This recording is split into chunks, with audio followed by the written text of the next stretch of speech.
Hi, I'm Paul Germain, and welcome to another session of Smart Boating. As you know, if you watched the show before, we cover a wide variety of topics, from docking to man overboard, and the idea is to provide you with information to help you make a smarter decision and have more fun on the water. Every now and then we take a little side trip, which is the case today, down to a place where I think you'll find interesting, and we're at New Hampshire, in Wolfboro, New Hampshire, at the New Hampshire Boat Museum, where they're holding their annual New England Vintage Boat and Car Auction. And joining us today to tell us a little bit more about the museum and the event itself is Hunt Levitt. Hunt? Thank you, Paul. The museum was started in 1992 by a bunch of wooden boat enthusiasts. Over the year, the roster of volunteers has increased dramatically, and we now have a professional staff at the museum. The museum focuses on experiential learning. Specifically, we have lecture series, boat building, sailboat racing, model boat building, and a host of other events. Right. Where does the auction fit in? The auction today is across the street in a huge tented area called the Nick. Right. And so it's outside, but it's protected against the rain. And it's one of your largest fundraising events, right? It is the largest fundraising event of the year, and we're hoping that the funds from this will help us build our new museum, which we're in the process of doing. Excellent. Well, you've got a lot of interesting boats at the auction today, so let me go tape a few. You and I will talk through some of the interesting aspects and join each other later. Sounds good. Good. Here's an interesting boat at the show. It's a 1938 17-foot ChrisCraft custom runabout. Hunt, what are some of the interesting aspects of this boat? Well, first of all, it's a ChrisCraft. And so Christopher Columbus Smith in 1876 actually started this company by building little boats for his friends. They loved him, and he was soon in the boat making business. By the early 1900s, he was paired up with a hydroplane builder, and they made race boats. Yes. Race boats were the way to sell pleasure boats. Yes. By the 20s, the roaring 20s, ChrisCraft had developed an assembly line, which allowed him to make exactly the same boat every time at lower prices. And one of the important things about ChrisCraft is that they have always had a double-bottomed hull. Yes, yes, yes. So it's mahogany, double planked. Double planked. Yeah. So that made it, the boat was heavier and it cost more to make, and it was a little bit slower because of the weight, but well worth it. Okay. This is a great interior shot. Interesting dash they've got here on this ChrisCraft. Oh, that dash is wonderful. Look at the size of those instruments. Right. And look at this rolled and pleated trim Yes. around the cockpit. That's the kind of upholstery. thing we don't see anymore. No. Beautiful craftsmanship. This whole boat is built with so much care, loving care. You look at the chrome, you look at the upholstery, you look at the lines, you know it's a ChrisCraft. And here's another quick shot of the stern. There it is. And you see that one exhaust means a 6-cylinder motor. Well, here's another interesting boat. It's a Century 16-foot resorter built in 1956. Another very popular boat back in those years, right? Yeah, this, again, Century was another old company, started in the 20s in Milwaukee. And once again, the guy was building smaller fishing boats, began building boats, but then the Depression hit. Just about killed the company. They were down to 6 employees working half-time. In 1932, the company was sold. The new owners launched a bunch of outboard hydroplanes. That was successful. Then along comes the famous air cushion bottom, Right. which was their attempt to use single planks in almost like a reverse lap strike way for a better ride, but a less expensive and still a watertight bottom. Oh, okay. All right. And this resorter fit in the line kind of towards the smaller end of the boats they produce? Yeah, this was a 16-footer. The resorter was in 16 and 18 feet. Okay. All right. And these boats had a lot of vinyl, a lot of upholstered surfaces in them, didn't they? Yeah. This is a little less fancy than that previous ChrisCraft we saw. Still, though, full instrumentation. All the electrical gauges, fuel gauge, speedometer, tachometer. Notice the horn ring Right. on the steering wheel. Big engine box. Huge engine box. I mean, the engine box takes up 2/3 of the inside of the boat. Right. And at the back, you can sit 3 passengers, all of whom are looking at that motor. Here's the transom with that beautiful V indicating Century. Right. Here's a ChrisCraft built in 1966, a skier model with a V8 in it. These were very popular for water skiing, right? This has been the main focus of this company since the beginning. Started in 1925. A guy lived in New Hampshire, said, I want to live in Florida and build boats. Okay. So he moved to Florida and started a boat company. Obviously, they were wood at that time, double planked wood.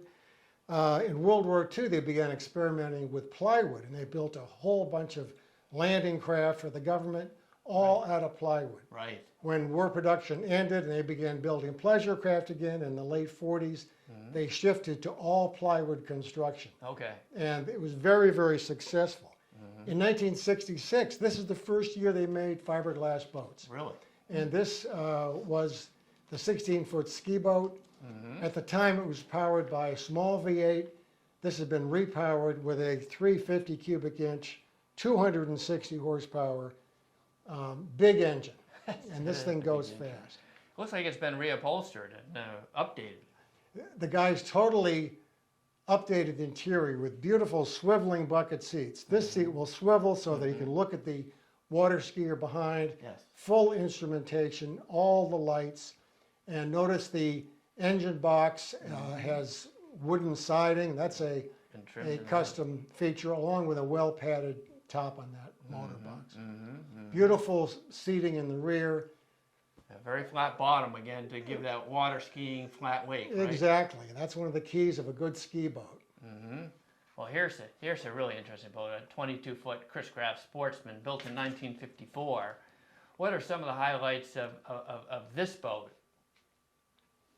Well, of course, the Sportsman was one of the most popular of all the ChrisCraft utilities. Oh, really? And they made the utilities in 18 feet, 22 feet, and up to 25 feet. Okay. And there are still some of the big ones around, but this was the one that sold. Really? This 22-footer has the most graceful lines. Earlier on, it was available only with a 6-cylinder motor. Oh. This has the 158 horsepower MBL engine. MBL. But the newer ones, like 55 and maybe the last year of 56, they had 283 cubic inch V8 motors. Okay. So, but this one is a classic. It'll run 35 miles an hour. You can put a lot of passengers in it, and it'll still go 35 miles an hour. Really? It's got a lot of torque to it. Lot of torque. All these old motors did. And this is a beautiful version. Yeah. What a nice interior there. Oh my gosh, this interior is museum quality. The maybe you can't see it too well, but it's all finished in blue vinyl. With the blue vinyl. All the chrome has been redone. The motor box is blue vinyl. Beautiful color. Covering boards are all mahogany. Yep. And a great big back seat. It's just a great boat to ride, and it looks great too. And there's that beautiful big transom, and the one exhaust indicating a 6-cylinder motor. Okay. Well, here's another rare boat. You don't see this every day. It's a Century CMay built in 1948.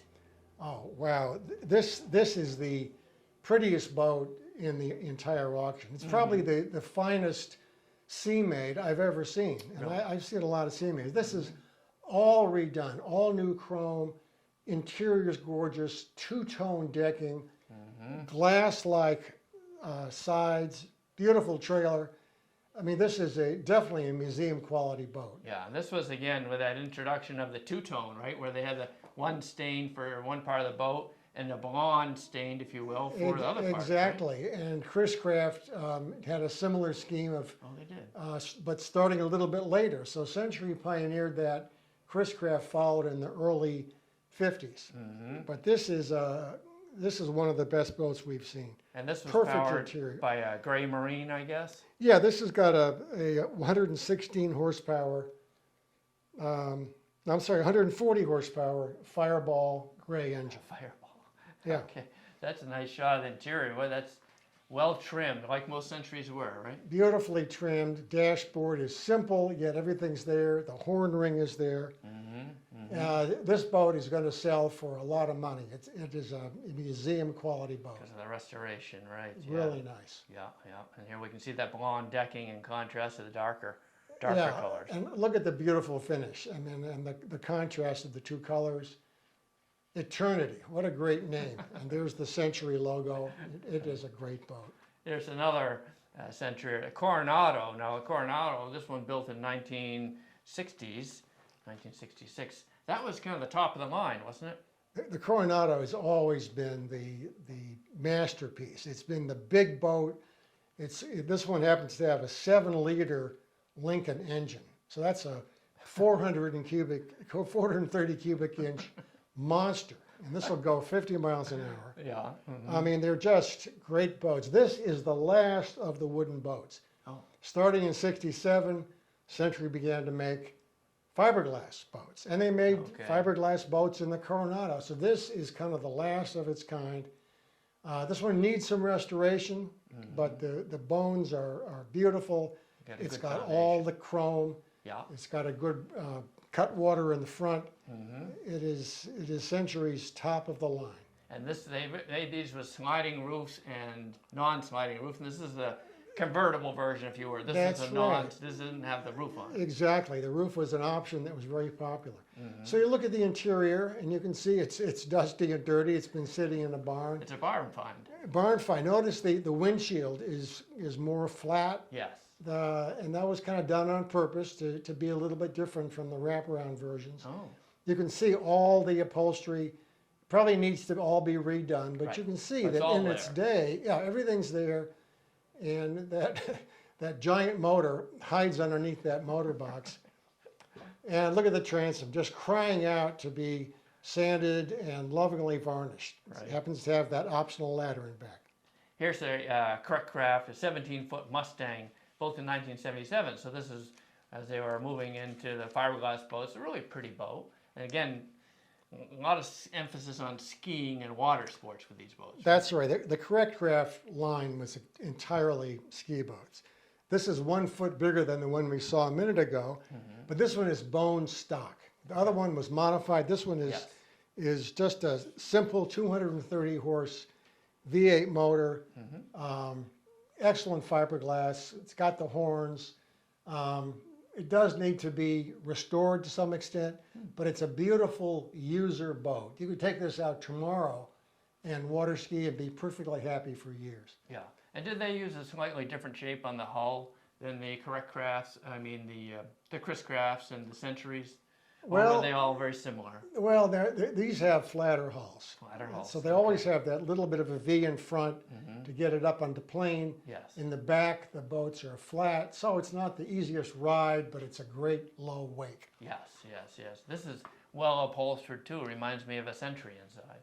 That's right. Very nice job of upholstering. Notice the grab bar for that person who's watching the skier. You can ski it. You can see it's got the ski bar underneath that helmet there. Yeah. Ski pylon. Yeah. Great big motor box, as usual, with that big V8. Going back to comfortable seating aft. And a very flat stern. Very flat. You can see the double exhaust and the easy swim platform. Well, here's a very unusual boat built by OMC Johnson. It was built in the 60s, I believe, 65. It's a 17-foot Trihaul. This is one of those really rare boats. You either love it or you hate it. Everyone who loves it, raise their hand. Okay, I've already counted them. This has a V6 Buick, heavy-duty OMC outdrive. In the 64, 65, 66, OMC made both Johnson and Evinrude branded boats. This was the strangest looking of all of them, but this one has a real following. If you go to the internet, you'll see Trihaul Johnson clubs that just buy and restore these things. So it's extremely popular among collectors. It's got a step Trihaul. Supposed to be better riding. I don't think it really was. But it's a very unusual boat. Very very innovative. Yeah. Sales were disappointing on this thing. Yeah. Interesting dash here. It looks like an automotive dash the way they shaped that. And this probably has a symmetric shift, right, with the push button shift. For the You know, I didn't check that, but I'll bet it did. Those are always a little bit tricky. They would always break. But this has the original seating in it. Needs to be redone. Yeah. There's a fender for the trailer. Yeah. But you can see that it would seat 4 easily. Yeah. And underneath that nice fiberglass clamshell cover is the motor. And there's that heavy-duty outdrive. And a great trailer. So it's really a usable boat. Here's a Lineman. These are very popular. This is a 16-foot built in 1940. This is a pretty boat. It looks like it's been extensively restored or maintained, one or the other. Yeah, it is just gorgeous. This had exactly the right shade of Lineman paint. Yes. Not quite white, a little bit creamy. Yes. Exactly the way it was when it came off of the showroom. Built in Ohio originally, Built right? in Sandusky, Ohio, right there on Lake Erie. This one has beautifully done chrome. Notice that flat windshield, indicative of the time it was built. But the lines are classic.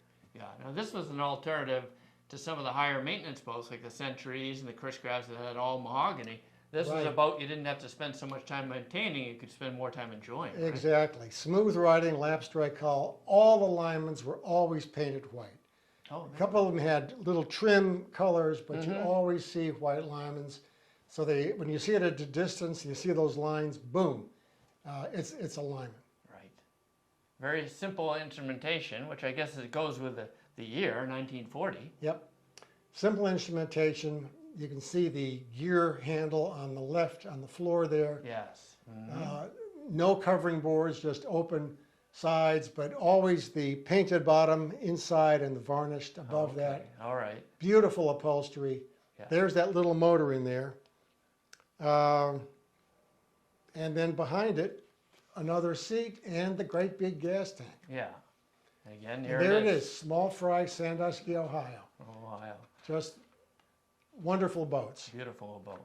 Now here's a race boat, a race tunnel boat built by ChrisCraft in the late 60s, powered by a Mercury. A lot of interesting things about this boat, huh? This is one of the early tunnel boats, and this was built in the mid 60s. The key thing about this whole rig is the motor. The motor is a 1960 80 horsepower 6-cylinder Mercury, the so-called Tower of Power. It was the biggest motor on the market in that period. But the major thing is this motor has been extensively tuned, and it has a Quicksilver Speedmaster lower unit, which is a pencil-thin 1-to-1 ratio gears, direct drive, no gears. You just turn the key on, boom, it takes off. Right. And this will do in the mid-80s. Is that right? Yeah, and it was really built for the vintage boat racing circuit. And there are races all over the country, one of which is in Wolfboro. There's the cockpit. Yeah, very functional. Not a lot of frills. Very functional. You can see it's a one-seater. It's got a foot throttle. And it rides up on those 2 sponsons, if you will. It gets great airlift, and it will turn on a dime.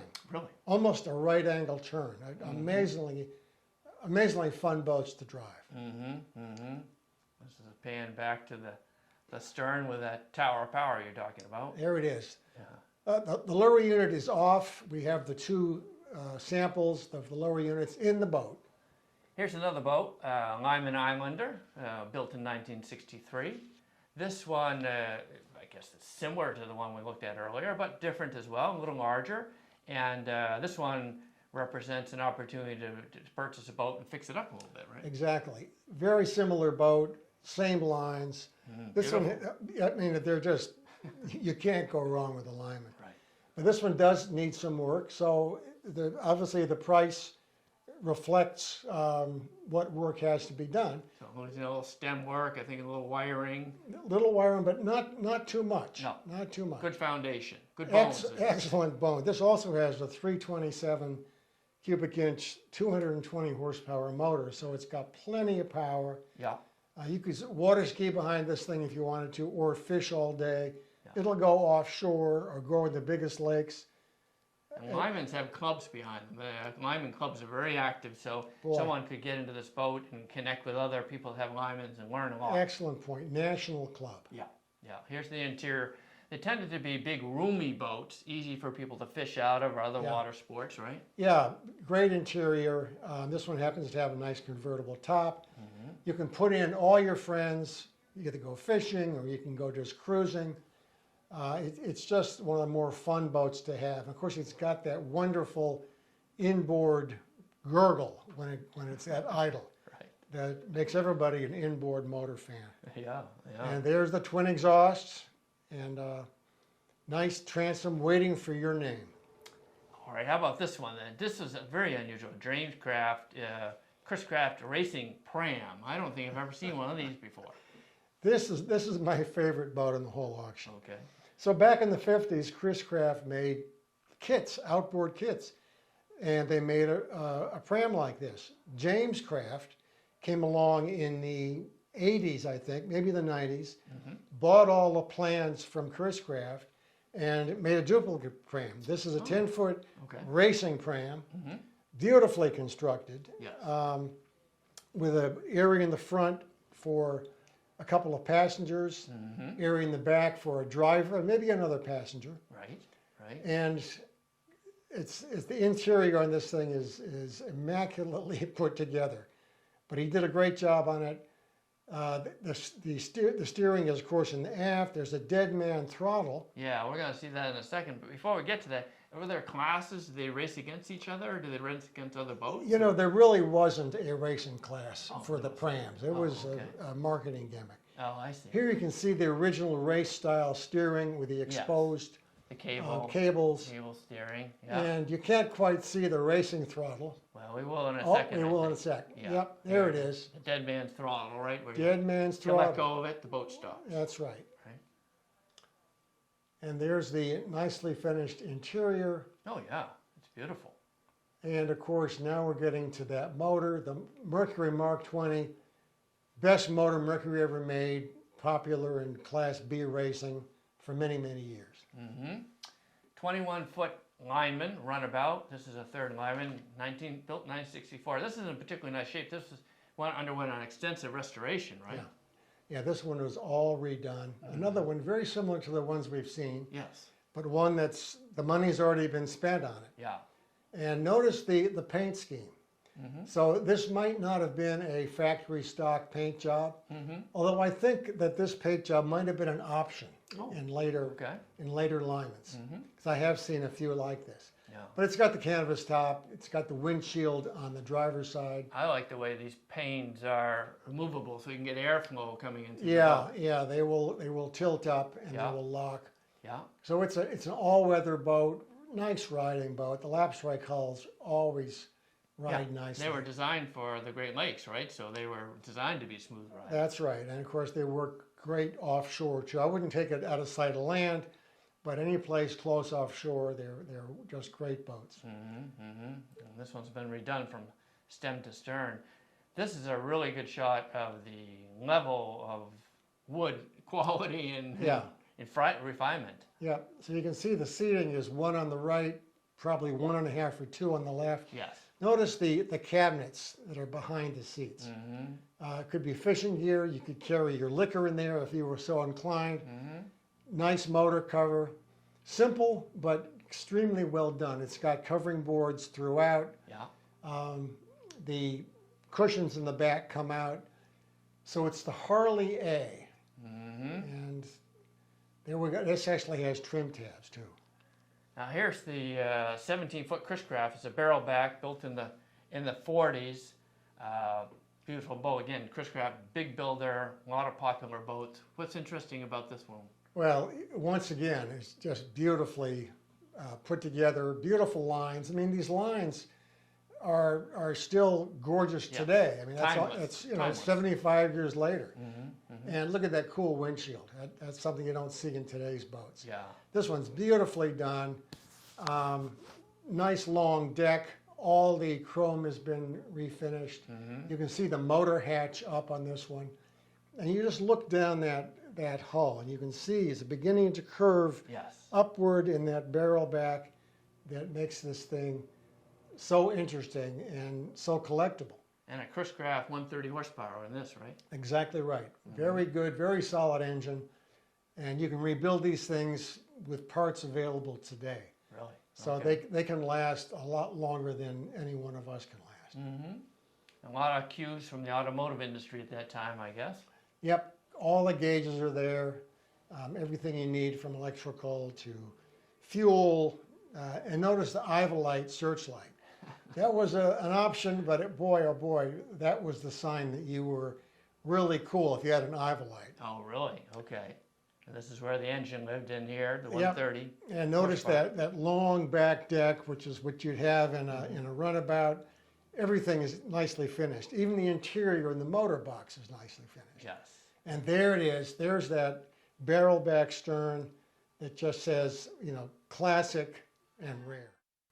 Well, Hunt, it's been a really fun day at the auction today. We've seen a lot of boats you don't normally see, and you and I have talked through some of the interesting aspects of them. Right. Is there anything else you'd like to add before we wrap up the show today? Yeah, just one more call out for the museum. It's an experiential museum, sailboat racing for kids, basic sailing lessons, boat building, model building, a lecture series, and coming up this fall, in mid-September, we have the Vintage Race Boat Regatta, which brings together 50 boats, race boats, from the 30s through the 70s, hydros, utilities, outboards, inboards, and they all buzz around this big course in Wolfboro Bay. It's a great fundraiser for the museum. Right, excellent. And if someone wants to keep in touch with current and future happenings, is there a website they can dial into? They can. nhbm.org. Okay, great. Thank you, Hunt. Thanks, Paul. Thank you, Smart Boating viewers, for watching. If you have comments or questions, just want to watch another show, visit us at smartboatingus.com. Thank you.